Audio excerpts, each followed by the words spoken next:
سفر اسلام کی معزز خواتین اور حضرات، میں ہوں سائرہ خان اور وہ تمام ناظرین جو میرے چینل کو دیکھ رہے ہیں ان سب کو السلام علیکم۔ ناظرین، یہ ایک قابل تردید حقیقت ہے کہ رسول اقدس صلی اللہ علیہ وسلم کے تربیت یافتہ صحابہ کرام جہاں بھی گئے ان کے دم قدم سے ظلمت ضیاء میں تبدیل ہو گئی اور زحمت رحمت میں بدل گئی۔ اور آج ہم جس صحابہ کا ذکر کریں گے وہ ہے طفیل بن عمرو الدوسی رضی اللہ تعالیٰ عنہ۔ حضرت طفیل بن عمرو رضی اللہ تعالیٰ عنہ زمانہ جاہلیت میں قبیلہ دوس کے اشراف اور سرداروں میں سے ایک ممتاز سردار تھے اور عرب کے چند گنے چنے بہادروں میں ان کا شمار ہوتا تھا۔ وہ ایسے سخی تھے کہ کبھی ہنڈیا چولہے سے نہ اترتی اور ایسے فراخ دل تھے کہ کسی بھی ضرورت مند کی آمد پر ان کے گھر کا دروازہ بند نہ ہوتا۔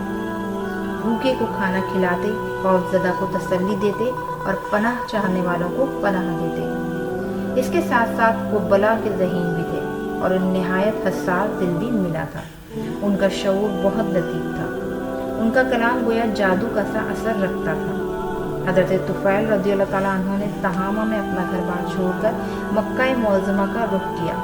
یہ وہ وقت تھا جب رسول اکرم صلی اللہ علیہ وسلم اور کفار قریش میں کفر و ایمان کی معرکہ آرائیاں ہو رہی تھیں۔ ہر فریق کی خواہش تھی کہ وہ اپنے گرد زیادہ سے زیادہ ہمنوا جمع کر لے اور لڑائی جیتنے کے لیے زیادہ سے زیادہ اپنے مددگار اور معاون پیدا کر لے۔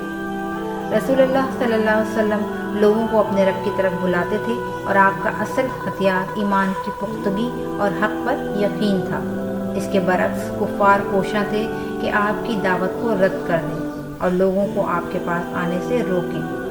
یہاں اگر حضرت طفیل بن عمرو رضی اللہ تعالیٰ عنہ نے ایسا محسوس کیا کہ میں بغیر کسی تیاری کے غیر شعوری طور پر اس معرکہ میں شرکت کر رہا ہوں اور نہ چاہتے ہوئے بھی کفر و اسلام کی اس لڑائی میں کود پڑا ہوں۔ وہ مکہ معظمہ اس غرض سے نہیں آئے تھے اور نہ حضرت محمد صلی اللہ علیہ وسلم اور قریش کی اس معرکہ آرائی کا خیال ان کے دل میں کبھی آیا تھا، اور اسی وجہ سے حضرت طفیل بن عمرو رضی اللہ تعالیٰ عنہ کی ایک ناقابل فراموش داستان ابھر کے سامنے آتی ہے۔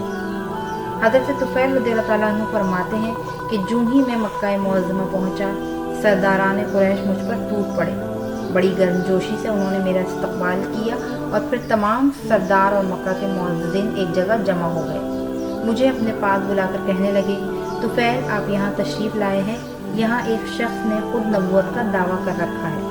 اس نے ہمارے خیالات کو چوپٹ کر دیا ہے اور ہم میں پھوٹ ڈال دی ہے اور ہمیں پارا پارا کر دیا ہے۔ اندیشہ ہے کہ یہ مصیبت کہیں آپ کی قوم پر بھی نازل نہ ہو جائے۔ ہماری یہ مخلصانہ آپ کو تجویز ہے کہ آپ اس سے کلام نہ کریں، اس لیے کہ اس کی باتوں میں جادو کا سا اثر ہے۔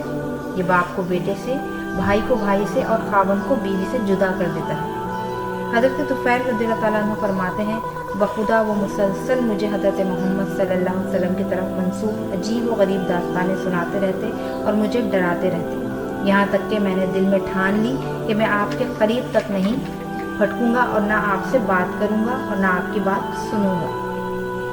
صبح کے وقت جب وہ طواف کعبہ اور بیت اللہ میں رکھے گئے بتوں سے برکت حاصل کرنے کے لیے گھر سے نکلے، جن کی وہ بہت تعظیم کیا کرتے تھے، تو انہوں نے اپنے کانوں میں روئی ٹھونس لی کہ مبادا کہیں ان کے کانوں میں کوئی بات نہ پڑ جائے۔ حضرت محمد صلی اللہ علیہ وسلم کعبہ کے پاس کھڑے نماز اور عبادت میں مشغول تھے۔